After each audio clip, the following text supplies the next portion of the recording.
गगन गोवा के रिसोर्ट में मैनेजर था।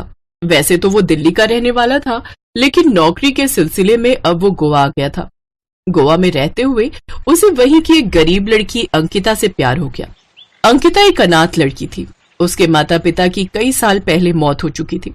उनकी मौत के बाद वो अपने चाचा चाची के साथ रहती थी, लेकिन वो उस पर काफी जुल्म करते थे, जिस कारण वो काफी उदास रहती थी। और उसकी उदासी को दूर करने के लिए गगन हमेशा उसके साथ हंसी मजाक करता था। दोनों में हंसी मजाक करते करते कब प्यार हो गया उन्हें समझ ही नहीं आया। फिर एक रोज दोनों ने शादी कर ली और वो वापस अपने शहर दिल्ली आ गया। लेकिन इस बार वो अकेले नहीं आया था, बल्कि अपने साथ अंकिता को भी लाया था। गगन उसे लेकर अपने घर पहुंचा तो सब उसे देखकर हैरान रह गए।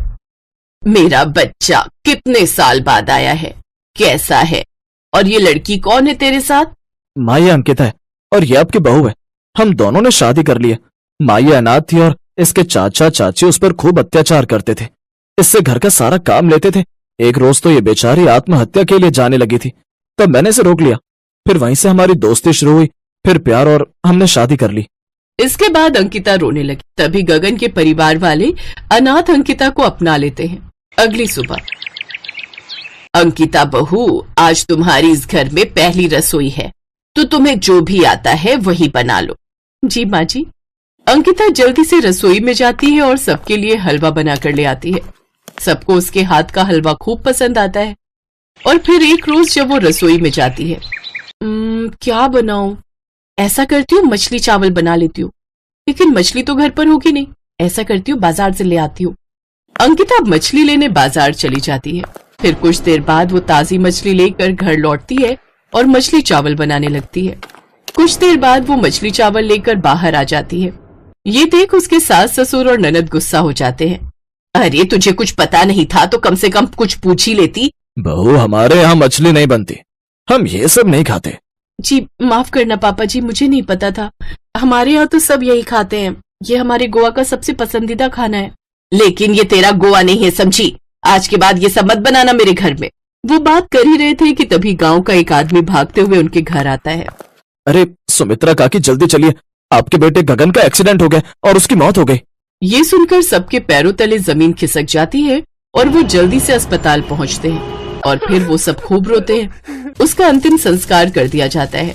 फिर जैसे ही उसकी 13वीं पूरी होती है तो सुमित्रा रोते रोते अंकिता को घर से बाहर निकाल देती है। नहीं माँ जी, मुझे घर से बाहर मत निकालो, मैं अनाथ कहाँ जाऊंगी। लेकिन सुमित्रा उसकी एक नहीं सुनती और उसे घर से निकाल देती है। अंकिता रोते रोते घर से निकल जाती है। अब मैं क्या करूं, कहाँ जाऊं और मेरे ससुराल वालों का गुजारा कैसे होगा? सारा घर तो गगन जी की कमाई से चलता था। वो चलते चलते एक ढाबे पर पहुंच जाती है। वो ढाबा एक बूढ़े बाबा का था, जिन्हें वो अपनी सारी परेशानी सुनाती है और उनसे काम मांगती है। बाबा मुझे कुछ काम दे दो। बेटिया, इतनी छोटी उम्र में कैसे तुझ पर इतनी मुसीबतों का पहाड़ गिर गया? वैसे तो मेरे पास कुछ ज्यादा काम नहीं है। मैं बूढ़ा अकेला ही जैसे तैसे ढाबा चलाता हूँ, लेकिन इन बूढ़ी हड्डियों में भी इतनी जान नहीं जो खाना बना पाए। और अब मेरे हाथों में वो स्वाद भी नहीं रहा, जिस कारण ग्राहक भी ज्यादा नहीं आ पाते। इसलिए मैं कब से खाना बनाने वाले की तलाश कर रहा था। क्या तुम मेरे ढाबे पर खाना बनाने का काम करोगी? मैं तुम्हें महीने के 15,000 दूंगा और काम अच्छा चला तो और दाम बढ़ा दूंगा। वैसे तुझे सबसे अच्छा क्या बनाना आता है? 15,000? ठीक है बाबा, और मैं ना मछली चावल बहुत अच्छे बना लेती हूँ। अगले दिन से अंकिता मछली चावल बनाने लगी। अंकिता के हाथ के मछली चावल ग्राहकों को इतने पसंद आए कि अब बाबा के ढाबे पर लोगों की भीड़ लगने लगी। इसके साथ साथ रात को अंकिता वही उस ढाबे पर ही सोती थी। ऐसे ही 1 महीना बीत गया। अब जैसे ही उसका काम बढ़ने लगा, बाबा की कमाई अच्छी हुई तो उन्होंने अंकिता की तनख्वाह भी 25,000 कर दी। कुछ महीने ऐसे ही बीत गए। उधर अंकिता के ससुराल वालों का अब बुरा हाल होने लगा। उनके पास जितना पैसा था वो अब खत्म हो चुका था। मेरी तो कुछ समझ में नहीं आ रहा, घर का गुजारा कैसे चलेगा? मुझे बूढ़े आदमी को भी कोई काम नहीं दे रहा, घर में राशन ना के बराबर बचा है। बाबूजी, मैं कोई काम ढूंढूं क्या? थोड़े पैसे आएंगे तो घर चल पड़ेगा। लेकिन उनको भी कोई काम नहीं मिलता।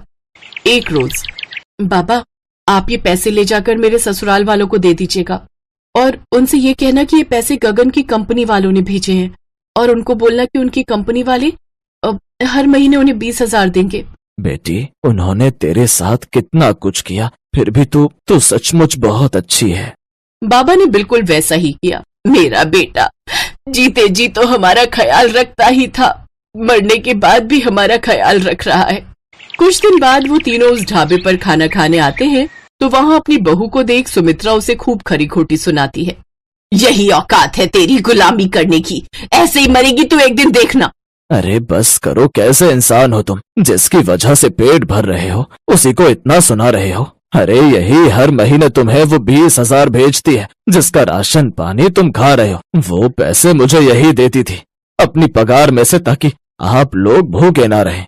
बहू हमें माफ कर दे, हम सबसे बहुत बड़ी गलती हो गई। तूने हमारे लिए कितना कुछ किया और हम तुझे भला बुरा कहते रहे। माँ जी, क्या मेरा कोई हक नहीं है आप पर? जिस इंसान ने मुझे इतना प्यार दिया, जिंदगी की अहमियत सिखाई, उसके परिवार को मैं इतना दुखी कैसे देख सकती थी।